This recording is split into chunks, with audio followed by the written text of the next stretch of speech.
Donc, je prends une minute pour me présenter. Donc, je suis Alicia Labbé. Je suis la première salariée à être arrivée sur le Clubhouse de Bordeaux, qui a ouvert fin 2017. Et donc, Erkan, qui est ici pour représenter aussi les membres. Donc, on va vous présenter donc, le Clubhouse. Notre présentation aujourd'hui s'appelle « Restaurer le pouvoir d'agir pour se rétablir ». Donc, on fait un petit sommaire. Donc d'abord, on va vous parler des origines du modèle Clubhouse, parce que je pense que pour bien comprendre qu'est-ce que c'est Clubhouse, il faut bien comprendre d'où on vient, parce que ça dit plein de choses sur notre modèle. Ensuite, on va venir vraiment vous décrire comment fonctionne le Clubhouse et quels sont les bénéfices. Et même si donc Erkan va co-présenter et donc faire plein d'apports au fur et à mesure de cette présentation, il y aura aussi un petit temps de témoignage à la fin de la présentation. Est-ce que tu veux présenter les origines ? Tu peux lire et je vais... Ok. Donc du coup, le modèle Clubhouse, il est né aux États-Unis dans les années 50. La particularité de ce modèle, c'est que ça vient d'un groupe de patients. Donc le modèle Clubhouse a vraiment été créé par et pour les personnes qui vivent avec un handicap psychique.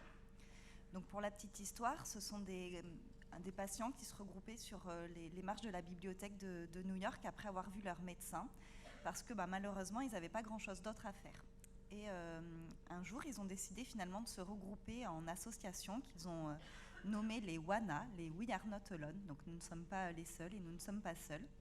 Et avec l'aide donc d'un travailleur social, ils ont investi une maison à New York qui s'appelle Fountain House, parce qu'au milieu de cette maison, il y avait une fontaine.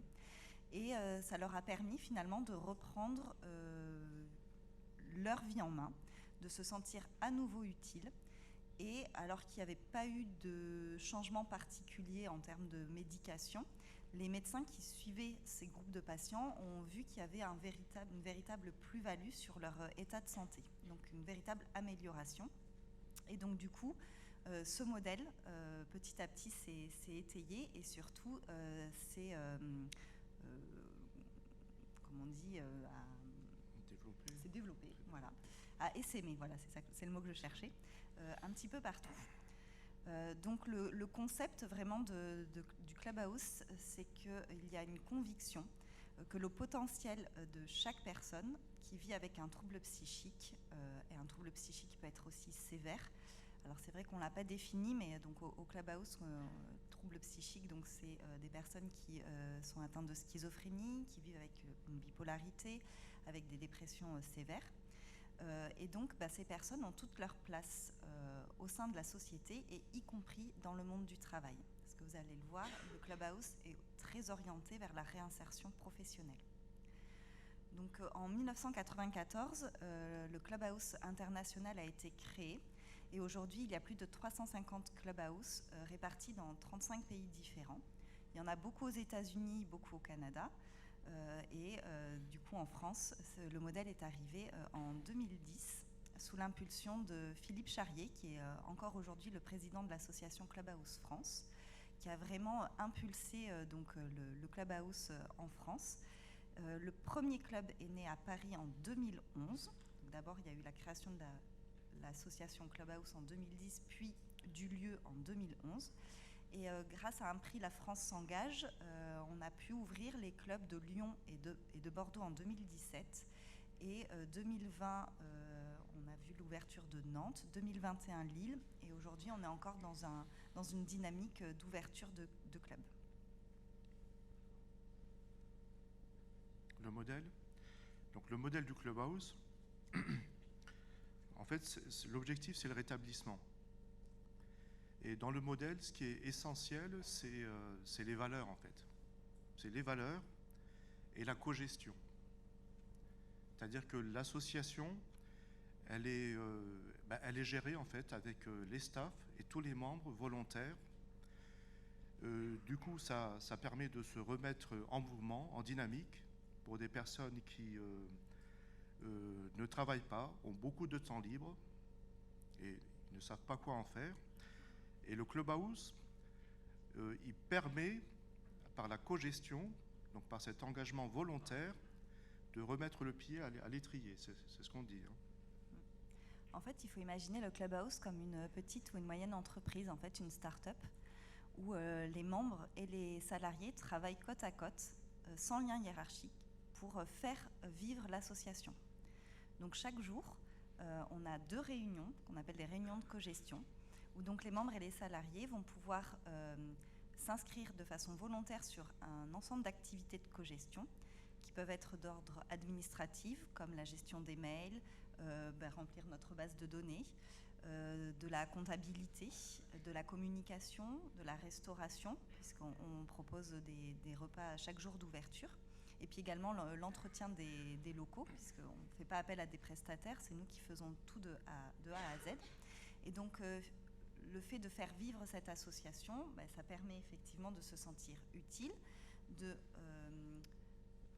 recoller à ses compétences, d'en développer de nouvelles, et du coup de reprendre confiance et d'élaborer un projet, que ce soit un projet professionnel ou un projet de réinsertion sociale. Moi, ce que je peux rajouter aussi, c'est que par exemple, ma présence ici aussi, ça fait partie de la cogestion, ça fait partie des groupes de travail. Donc c'est volontairement que je suis là, ça aurait pu être un autre membre. C'est pour vous dire à quel point le modèle du Clubhouse, c'est vraiment une invitation pour les membres de reprendre leur vie en main, d'être acteurs de leur vie, de retisser du lien, de renforcer les liens aussi, parce que on se fait des amis, à force d'être tous les jours là-bas, de travailler ensemble, de manger ensemble.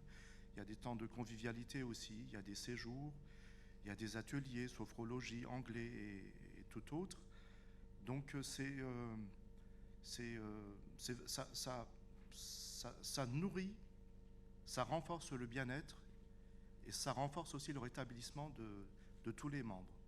Et surtout, comme disait Alicia, c'est un système qui n'est pas pyramidal.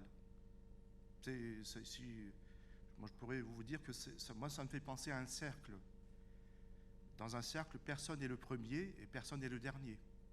Et en même temps, on est tous le premier et le dernier. Et au Clubhouse, la directrice, les staffs et tous les membres, en fait, on travaille ensemble et au centre, c'est le bien-être de tous. Et comme un cercle, ça fait penser à une roue, il y a un moment où le point qui touche le sol, enfin la roue, quoi, qui touche le sol, tient tout le reste du cercle.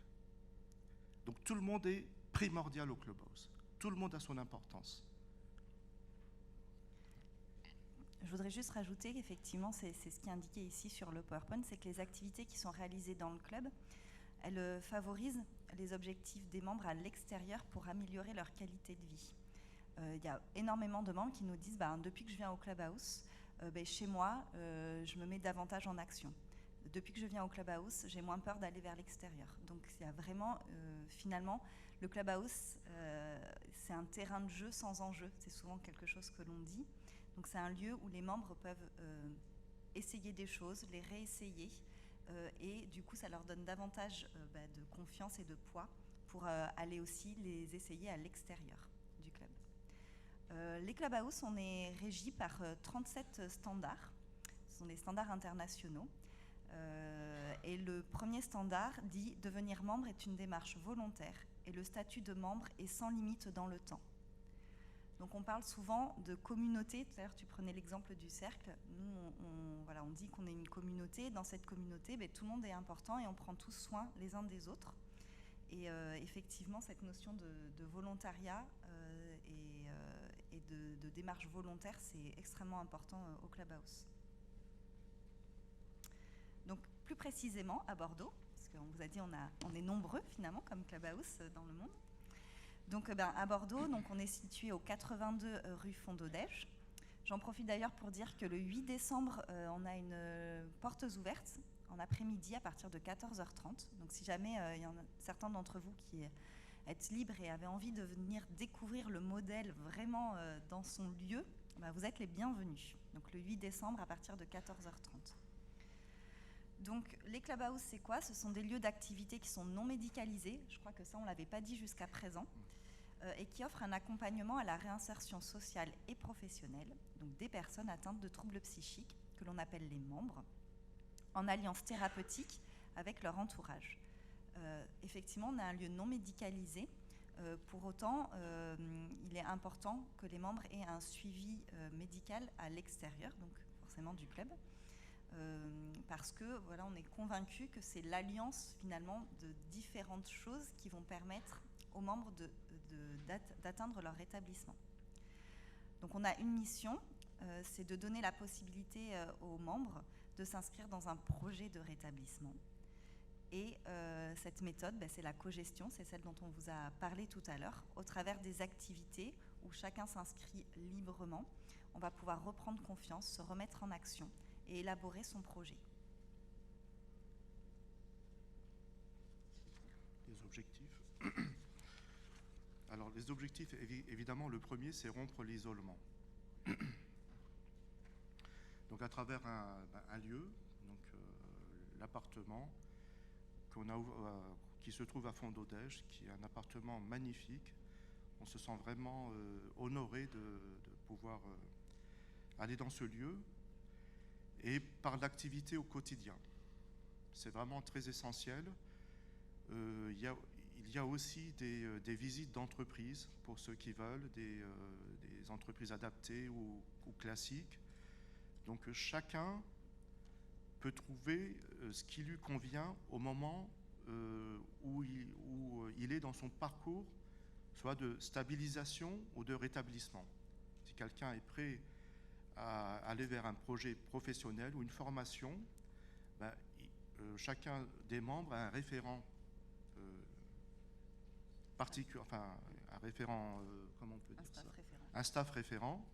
Bon, évidemment, sachant que il y a 4 staffs, il peut évidemment demander des infos à tous les staffs.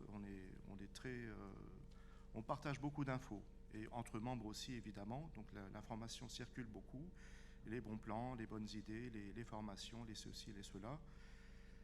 Que dire d'autre aussi, tout est pris, toutes les décisions sont prises ensemble. On a des réunions de décision les mercredis après-midi.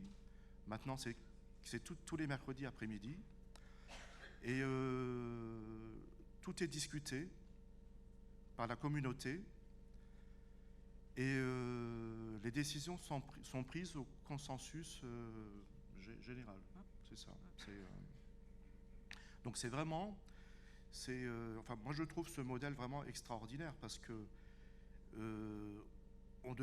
nous qui étions des citoyens à part, on devient des citoyens à part entière. On est vraiment engagé dans une dynamique citoyenne.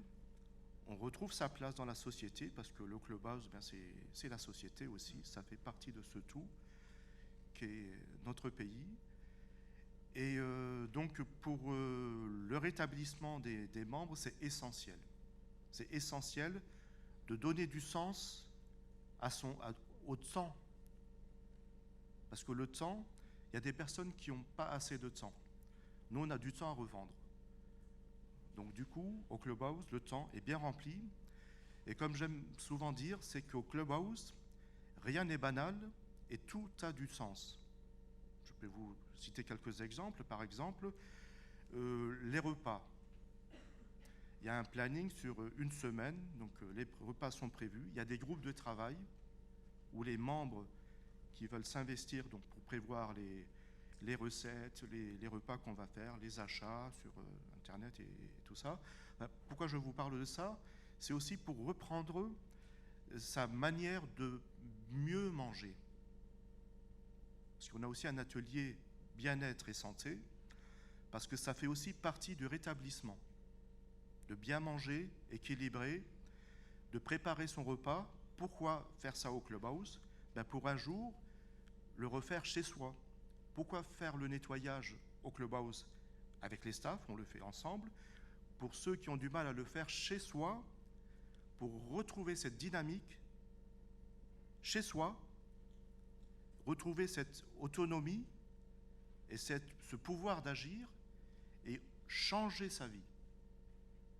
Moi, j'aime souvent dire, ma souffrance, j'en ai fait une richesse.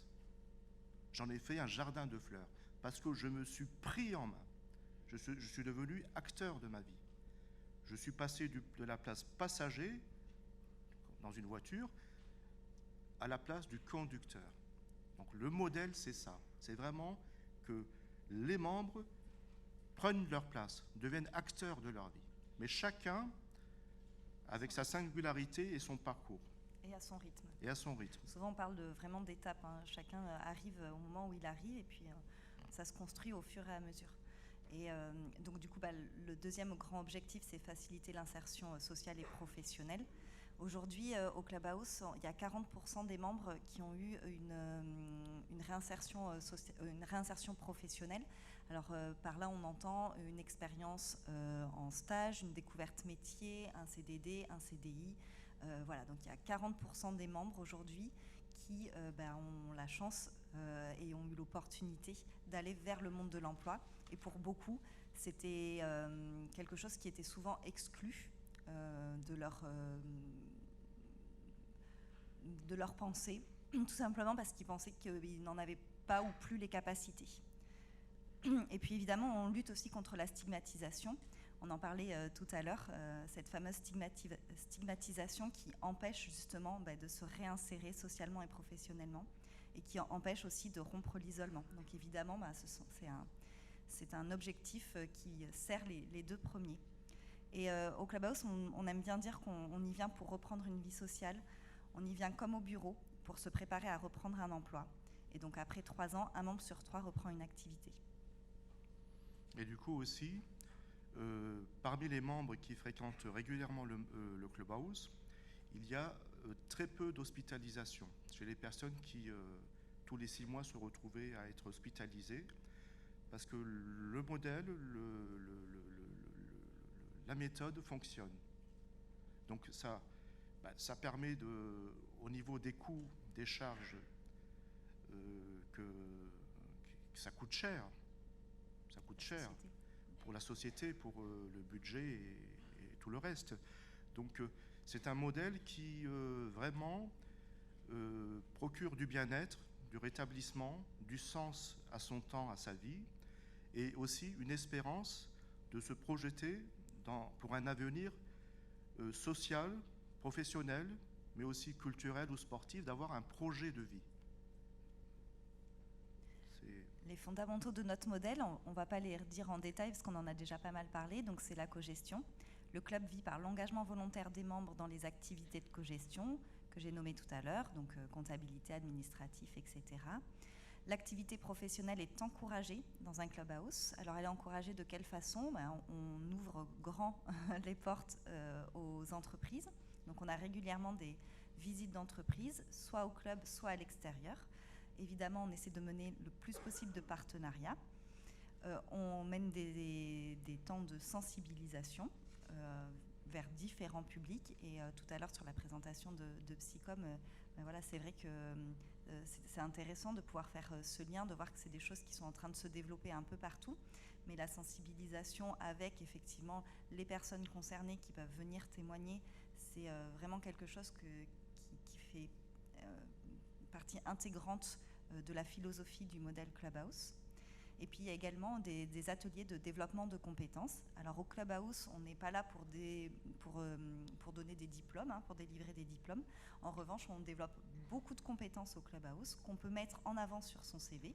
Et ça permet aussi d'avoir des choses à présenter à un employeur et des choses à mettre dans son CV qui parfois peut être difficile. Pour certains membres, il y en a plein qui viennent en disant « mais moi j'ai rien à mettre sur mon CV ». Mais si, en fait, tu fais plein de choses au Clubhouse et on va travailler ensemble pour voir comment on peut le mettre en avant sur ton CV et souvent ça redonne confiance aussi. Et donc ça, effectivement, ça se fait sur les temps d'accompagnement individualisés qui sont proposés. Ce sont les membres qui choisissent le salarié avec lequel il a envie de travailler son projet personnel. Et donc, à la demande des membres, il y a des rendez-vous qui sont possibles. Et puis, je vais te laisser parler de la paire et danse, qui est quand même le sujet central de cette journée. C'est un pilier structurant du Clubhouse. En fait, le modèle est fait de telle manière en fait, qu'il nous pousse à l'interdépendance. En fait, on a tous besoin les uns des autres. Les salariés, pareil, le modèle est conçu comme ça. C'est-à-dire c'est pour nous pousser à tisser des liens et à travailler ensemble et à renforcer évidemment le bien-être et augmenter le PIB. Vous allez vous dire pourquoi il parle de PIB. Oui. Je suis vraiment désolée de vous couper. C'est pas grave. Est-ce que les gens qui sont en visio peuvent couper leur micro parce que ça empêche tout le monde d'entendre en fait? Ça a déjà été évoqué sur le chat plusieurs fois, mais certains ne doivent pas lire les commentaires, donc on vous invite à tous couper vos micros pour les gens en visio. Merci. Excusez-moi. Il n'y a pas de souci. Ça vous a permis de réfléchir sur le PIB. PIB. Alors, sortez les feuilles. Qu'est-ce que c'est que ce PIB auquel on contribue au Clubhouse? Tout simplement, c'est le produit intérieur du bonheur. Voilà, il y a un pays qui calcule comme ça. Je crois que c'est le Bhoutan. C'est exactement, c'est gagnant-gagnant, Jean-Claude. Exactement. Tout le monde y gagne. Les membres, les staffs aussi. C'est une expérience humaine qui est, je pense vraiment, qui est extraordinaire pour eux, parce que c'est comme partir en croisière, vivre ensemble, faire ensemble, dans la paix, dans les valeurs. Et peut-être que tu peux nous les dire d'ailleurs, les valeurs, parce qu'on les valeurs, c'est la bienveillance, c'est l'entraide, la solidarité, le non-jugement. L'écoute, oui, l'écoute. Et moi, je résume ça par... c'est un mot qu'on ne dit pas trop, mais moi, j'adore dire ce mot-là. En fait, c'est l'amour universel. C'est l'amour des uns et des autres. Peut-être le premier des médicaments, c'est l'amour, justement. C'est peut-être le plus important. Quelques chiffres sur le Clubhouse Bordeaux. Donc 195 membres à l'heure où je vous parle. 46 nouveaux membres en 2020, donc une belle progression sur le nombre de personnes qui ont pu bénéficier de l'accompagnement Clubhouse et qui donc ont pu reprendre leur vie en main. 40% de membres en réinsertion professionnelle, je vous le disais tout à l'heure. En fin de l'année, on sera largement aux 200 membres. Aujourd'hui, donc, il y a 33 membres qui viennent au Clubhouse par jour. Donc, comme on vous l'a dit tout à l'heure, c'est sur la base du volontariat. Donc, les portes ouvrent à 9h et ferment à 17h30. Entre-temps, les membres qui le souhaitent viennent quand elles veulent, sans avoir à prévenir, sans avoir à donner de compte non plus quand elles ne sont pas venues depuis un petit moment. L'idée, c'est qu'elles se sentent et qu'elles sont toujours les bienvenues. Et il y a une équipe donc, de 6 salariés, donc une directrice, Jessica Jouvy, une personne qui est chargée de la levée de fonds parce que le Clubhouse a un financement hybride avec un financement public avec le grand soutien de l'ARS et encore une fois merci beaucoup, c'est vraiment essentiel, et également des fonds privés. Donc on a une personne qui s'appelle Émilie Sylvestre et qui est chargée de la levée de fonds privés. Et puis nous sommes 4 staffs, on s'appelle les staffs, qui sommes chargés de cogestion et d'insertion professionnelle et qui donc sommes là au quotidien avec les membres pour faire fonctionner l'association. Alors depuis tout à l'heure, on vous dit le Clubhouse c'est formidable,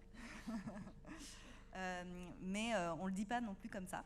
Déjà parce qu'on le vit au quotidien, ça c'est sûr, mais aussi parce qu'il y a des études qui ont étudié finalement l'impact sur les membres. Et donc il se trouve que cette étude de la NSA a noté qu'il y avait, concernant l'emploi, une amélioration nette des capacités de travail, que les postes occupés le sont plus longtemps avec des salaires plus élevés que pour des personnes suivies par des dispositifs classiques d'insertion, parce que du coup, les membres ont suffisamment confiance en eux pour aussi aller demander des salaires plus élevés. Il y a un impact fort sur l'insertion sociale, avec l'amélioration des échanges relationnels, l'amélioration de l'estime de soi et la création de relations humaines significatives. Même si le Clubhouse, ce n'est pas le lieu qui a été conçu et réfléchi pour créer des amitiés, il n'empêche qu'il y a des amitiés fortes qui se créent, qui permettent aussi aux membres de se sentir bien dans leur vie, on va dire, privée, avec un cercle d'amis sur lesquels on peut compter. Un impact sur la santé, tout à l'heure tu le disais Erkan, avec une diminution du nombre d'hospitalisations, mais aussi des symptômes anxieux et donc une amélioration de la qualité de vie perçue. Et puis tu le disais aussi, les diminutions de dépenses de santé. Là, c'est les 2 PIB. Alors, quelques images du Clubhouse. Donc, encore une fois, vous êtes les bienvenus si vous souhaitez venir à notre rencontre le 8 décembre. Je ne sais pas si tu as envie de dire quelque chose sur le lieu. Le 8 décembre, ce que je peux vous dire, c'est que les membres, on est toujours très contents que les personnes viennent nous visiter parce que la rencontre, le partage, c'est l'enrichissement mutuel. Donc on est très demandeurs, on voit beaucoup de monde passer au Clubhouse parce qu'on a beaucoup de partenariats. Donc au niveau de l'isolement social, on va dire qu'on est vraiment peinard au Clubhouse. Alors une petite citation de Delphine de Vigan, qui est membre du comité de soutien de Clubhouse France et qui a été une de nos premières marraines à soutenir du coup le modèle Clubhouse. L'isolement, la marginalisation, les préjugés existent, des solutions aussi. Et le Clubhouse fait partie de ces solutions. Voilà, merci pour votre écoute. Merci.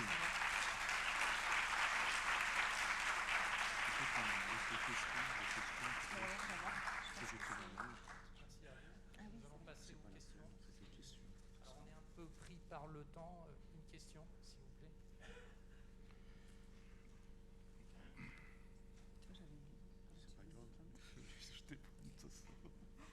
Oui, pour fixer un peu les idées, très schématiquement, quels sont les points communs et les différences entre les clubhouse, les GEM et les clubs type Delors ou Mozart? Alors, je crois en plus toi tu as participé à un club de l'or, non? Non, j'aime. Un GEM. Je peux vous répondre. Le Clubhouse, enfin, la particularité du Clubhouse, c'est que, en fait, vous êtes acteur. Vous êtes acteur vraiment de la vie de l'association. C'est-à-dire qu'on n'a pas de secrétaire au Clubhouse. On n'a pas une secrétaire salariée, on n'a pas de comptable, on n'a pas de cuisinier chef ou je ne sais quoi, ou des agents techniques pour le nettoyage. C'est-à-dire le modèle nous pousse, c'est une invitation, il n'y a pas d'obligation au Clubhouse, mais c'est une invitation à reprendre sa vie en main, mais ça permet aussi, par exemple, dans sa relation avec le psychiatre, aussi d'être acteur aussi, dans son rétablissement, de dire les choses plus facilement, de dire que, écoutez, ce médicament peut-être, il a trop d'effets secondaires, et il y a des membres qui osent parler.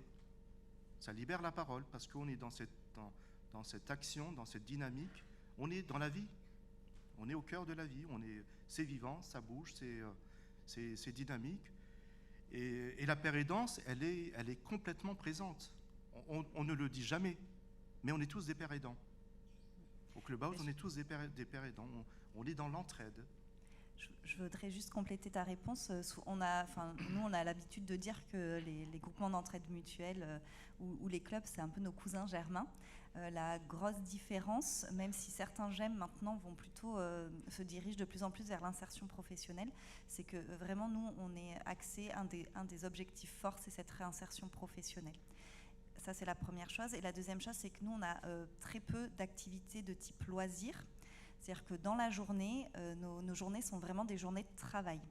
C'est en dehors des heures d'ouverture du club qu'on va avoir des temps de loisirs, des soirées de convivialité, dans le cadre du programme santé et bien-être, des temps sportifs, mais tout ça, c'est en dehors du temps du travail. Donc on va dire qu'une personne qui aurait plutôt envie de se reconnecter à des loisirs, ça va peut-être plus répondre à un GEM, alors qu'une personne qui a plutôt envie d'abord de reprendre confiance pour élaborer un projet d'insertion, ça va plutôt être le Clubhouse qui va pouvoir répondre à ces objectifs-là. Après, la déstigmatisation aussi, ça nous tient aussi beaucoup à cœur. Le fait de pouvoir parler de la maladie, du vécu par rapport à la maladie, le rétablissement, ce cheminement. Et le Clubhouse nous donne cette opportunité, en fait. La déstigmatisation fait partie du modèle Clubhouse. Je suis là pour ça. Je suis là pour témoigner, pour informer de mon vécu, mais aussi de ceux des autres membres et de ce qu'apporte le modèle, en fait. Donc, moi, ça me tient à cœur, la déstigmatisation. Et je voudrais juste rajouter qu'il y a beaucoup de membres qui sont membres du Clubhouse et aussi qui fréquentent des GEM. Oui. C'est pas, ça se fait en parallèle. C'est complémentaire. Excusez-moi, mais on va être obligé on va pas pouvoir poser une autre question. Je suis désolé. Alors, n'oubliez Merci pas... bien.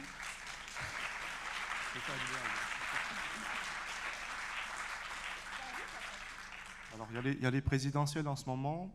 Pensez tous au PIB, mais du bonheur. Hein.